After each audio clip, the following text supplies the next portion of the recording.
Fala, meu caro, minha cara, tudo bem com você? Bom dia. Hoje é dia 3/7/2023, né? Estamos aí na segunda-feira. Que Deus abençoe a tua semana, que você tenha uma semana muito boa, cheia da presença, da graça de Deus e de coisas positivas, coisas boas, né? Os caros, minhas caras, deixar para vocês aqui a meditação, né?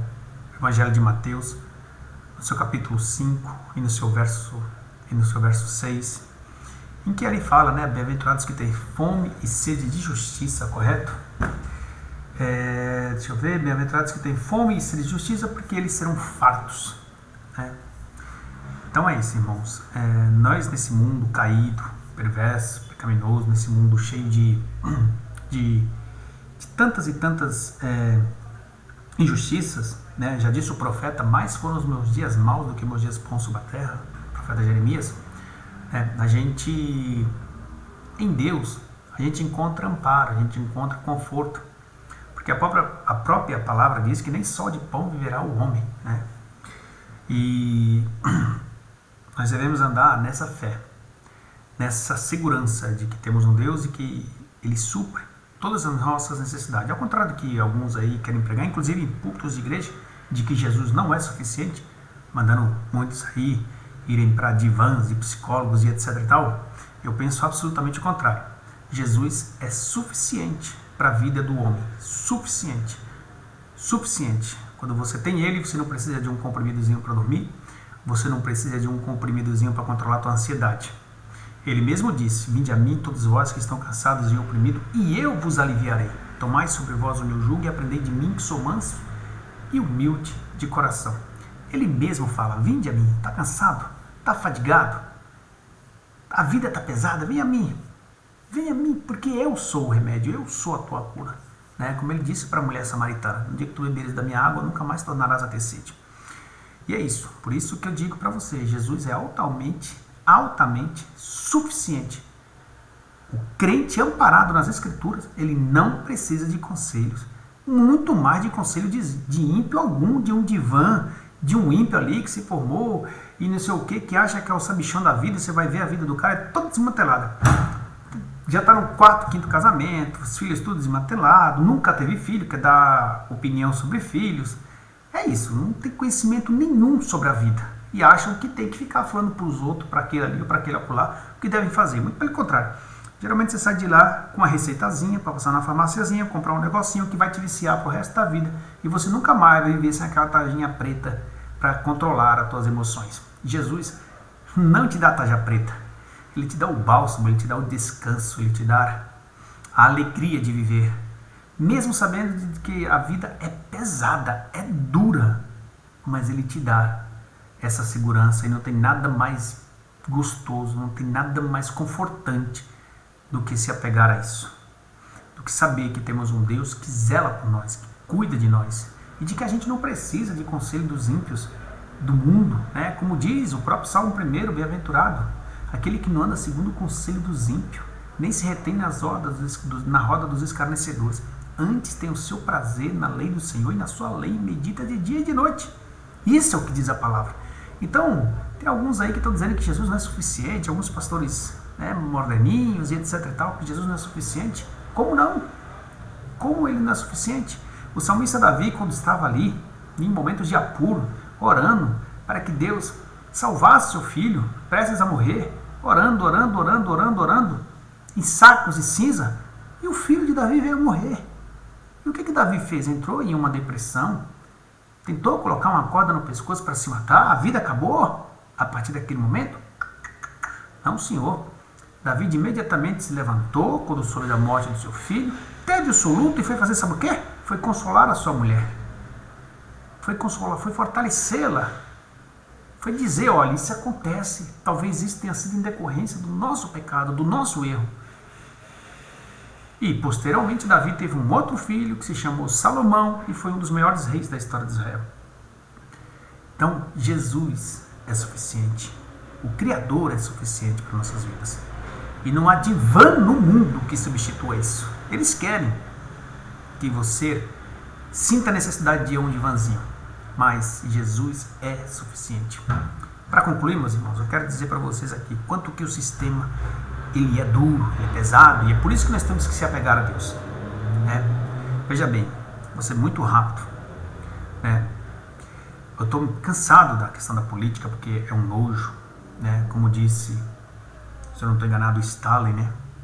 Foi ele que disse, quem vota é o povo, mas não é o povo que conta os votos. E me parece que isso está se aplicando muito bem nos dias de hoje em todo o mundo, não é só aqui no Brasil não, tá, pessoal? Isso não é uma questão peculiar nossa. Em todo o mundo está se aplicando. Você vê que na Colômbia, recentemente, um guerrilheiro assumido das Farc foi eleito presidente. Pô, mas será que os colombianos são tão burros assim, cara? Será que os colombianos são tão burros?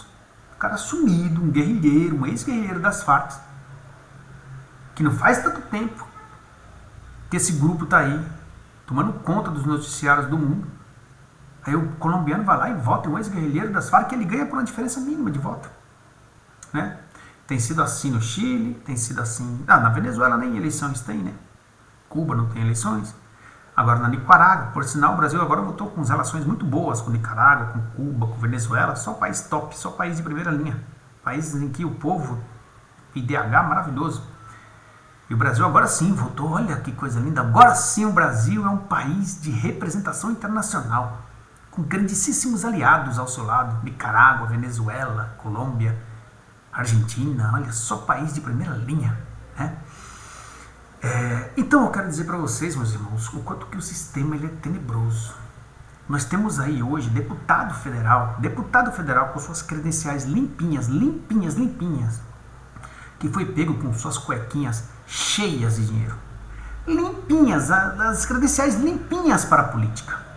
Nós temos aí um presidente da República que foi escancaradamente provado o quanto que esse homem desviou dinheiro dos cofres públicos. Não adianta você dizer, como assim? Só de verbas, dinheiro para a Petrobras foi devolvido mais de 900 milhões em delações premiadas. Mais de 900, eu pergunto para você. Você vai devolver alguma coisa em que você não deve? Você devolve? Não, você está sendo acusado de um roubo. Você vai provar a sua inocência. Como é que você vai provar a sua inocência? Olha, investigue minha vida. Vá atrás das minhas contas. Vá atrás do meu patrimônio. Tudo isso aí que você, o Ministério Público, está falando é tudo acusações mentirosas. Eu não tenho nada. Não, mas ao contrário disso, eu vou lá e falo, peguei. Toma. E aquele cara era o chefe de tudo isso. Peguei, tá aqui, estou te devolvendo 30 milhões. Outro 40. Outro 15. Outro 20. Outro não sei quanto. Tá aqui, estou devolvendo. Você iria devolver aquilo que você não roubou? Então, provas é o que não falta. E hoje nós temos um presidente da República em que participou de todo esse esquema, né? Junto com a sua companheira, a jumenta lá, Dilma Rousseff, né? Que também está com as suas credenciais limpinhas para participar da política, inclusive se candidatou a senadora no estado de Minas Gerais e perdeu de maneira caixa, aonde o cara ganhou. Mas por isso que, como diz o Stalin, vocês votam, mas não é vocês que contam o voto. Não é engraçado? Minas teve o vereador, o deputado federal mais bem votado do Brasil, da direita. Teve o senador mais bem votado do Brasil, da direita. Mas o mineiro ele sofre de esquizofrenia, de alguma coisa do tipo, porque ele foi lá e votou em direita, no governador de direita e votou no presidente de esquerda. O mineiro tem que ser estudado, né? O mineiro já inventou o Wi-Fi, né? O mineiro deveria pegar a patente aí dessa palavra Wi-Fi, que quem inventou isso aí, foi o mineiro, tá entendendo? Então só acrescentaram o Fi aí pra dar uma disfarçada, né? Esse negócio aí é do mineiro, hein? Então veja a laia de gente tão, né, com suas credenciais limpinhas que hoje participam da política. Aí agora eles tornaram o Bolsonaro inelegível. Inelegível. Olha que coisa. Qual foi o crime do Bolsonaro? Foi dinheiro na cueca? Foi porque gostava de muito leite moça? Comia leite moça com pão? Qual foi o crime do Bolsonaro? Qual foi o crime que ele cometeu? desvio de bilhões de verbas? Algum ministro dele foi preso por corrupção passiva, ativa? Algum ministro dele foi preso por causa disso? Qual foi o crime dele? Tornaram ele inelegível. Veja como o sistema é foda. Já tentaram matar ele antes das eleições. Esse homem já levou uma facada. O sistema já tentou eliminá-lo antes da eleição. E durante o seu cargo, ele só não foi eliminado rapidamente, porque todas as vezes em que ele sofria alguma pressão de queda, alguma coisa do tipo, vai ser derrubado por causa da chapa, não sei o que, o povo ia para as ruas. Então tornava o sistema um pouco em pânico. O cara vai caçar o cara, tem 2 milhões de pessoas na Paulista? Não vou votar isso agora. Vou caçar o cara, tem 1,5 milhão de pessoas em Copacabana? Não dá para caçar nesse momento. Então, o brasileiro ele ficou 4 anos sustentando o governo Bolsonaro, indo para as ruas para manter esse governo. Porque todas as horas o sistema inventava alguma coisa. Tem que derrubar esse cara, tem que derrubar esse cara, tem que derrubar esse cara por isso, tem que derrubar esse cara por aquilo. Mas nunca por causa de corrupção. Nunca por causa que ele desviou um único centavo de verba pública. Estou querendo dizer para você aqui que o Bolsonaro é um exemplo de não sei o que, de moralidade, etc. Não, ele é um homem falho, como eu, como você, um homem pecador, como eu, como você. Mas é um fato incontestável. Foram 4 anos sem um único caso de corrupção. 0 caso de corrupção. Eles tentaram inventar coisas lá da Covaxin, que foi provado que não saiu um único centavo dos cofres públicos. Tentaram inventar alguma coisa lá do pastor do MEC, que foi provado de que não saiu um único centavo do MEC para fins de corrupção. Eles tentaram inventar de tudo. E eles não conseguiram achar nada. Até o leite moça, até o Viagra. Se preocuparam até com o Viagra. Para aqueles coitadinhos lá das Forças Armadas, esses incompetentes que só servem para pintar meio fio, esses incompetentes que não fazem absolutamente nada pela pátria, esses energúmenos que vestem o verde oliva de hoje, esses caras não servem nem para andar, esses caras das Forças Armadas.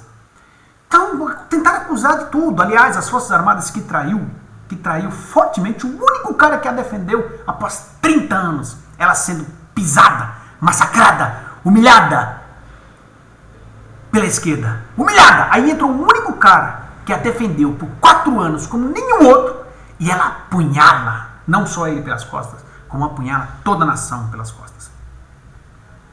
Batendo continência para pessoas comprovadamente corruptas, nefastas, e que prestam serviço, inclusive, para o crime organizado. Afinal de contas, algum agente de segurança pública consegue entrar na maré à luz do dia sem segurança? Façam essa reflexão. Então, pessoal, o sistema, ele sempre vai tentar te ferrar. Sempre. E é por isso que eu tenho ficado cada vez mais assim, um pouco distante da questão, não tenho entrado em grandes discussões com o negócio da política, porque realmente é estressante. Você tentar convencer acéfalos de uma coisa que é óbvia, por exemplo, você tentar convencer alguém. O cara, é incrível, você entra em alguns comentários, você vê um monte de acéfalos mentais defendendo quem defende o comunismo em um país como o Brasil, que está se tornando um país comunista, mas que até então gozava de uma certa liberdade de expressão. Aí você vê um professorzinho, essa maioria desses professorzinhos de universidades, são todos eles comunistas, e você vê que tem muita gente que defende as teses deles. Aí, a pergunta que se faz sempre nesses podcasts, nessas TVs, etc., aonde deu certo esse regime? Não, ainda estamos caçando, ainda estamos tentando aprimorar. É sempre assim, ó. Tanto comunista como socialista, quando você pede para ele um exemplo de lugar que deu certo, eles falam, não, estamos tentando aprimorar. Aí você fala, não, mas a esquerda dá certo? Aí você pega os estados do Nordeste, e não venha com essa que o Nordeste é pobre, porque o Nordeste não é pobre. O Nordeste tem muitos recursos naturais, minerais, todas as formas. E o Nordeste é governado pela esquerda há mais de 30 anos. Eu pergunto, é o pessoal do Sul que vai para o Nordeste ou é o pessoal do Nordeste que vem para o Sul? Não, vamos ser mais simples então. Era o pessoal da Alemanha Oriental que ia para a Alemanha Ocidental ou o pessoal da Alemanha Ocidental que ia para a Alemanha Oriental? É o pessoal da Coreia do Sul que pula o muro para a Coreia do Norte ou o pessoal da Coreia do Norte que pula o muro para a Coreia do Sul? É o pessoal que sai dos Estados Unidos para Havana, Cuba, ou é o pessoal que sai de Cuba para os Estados Unidos? É o pessoal do Brasil que corre para a Venezuela ou é o pessoal da Venezuela que está correndo para o Brasil? Cara, é tão simples, é tão fácil de entender que aonde esse pessoal põe a mão, a miséria acompanha, vem junto, porque eles são incompetentes. É só você olhar os ministérios do governo atual. É só você me falar de um único técnico que tem ali que eu paro de falar. Um único técnico. O Haddad fez 2 meses de curso de economia e é por isso que nós estamos nessa situação. Quando o presidente Bolsonaro deixou o Brasil, era o 4º país que mais recebia investimentos no mundo. E hoje, como é que está?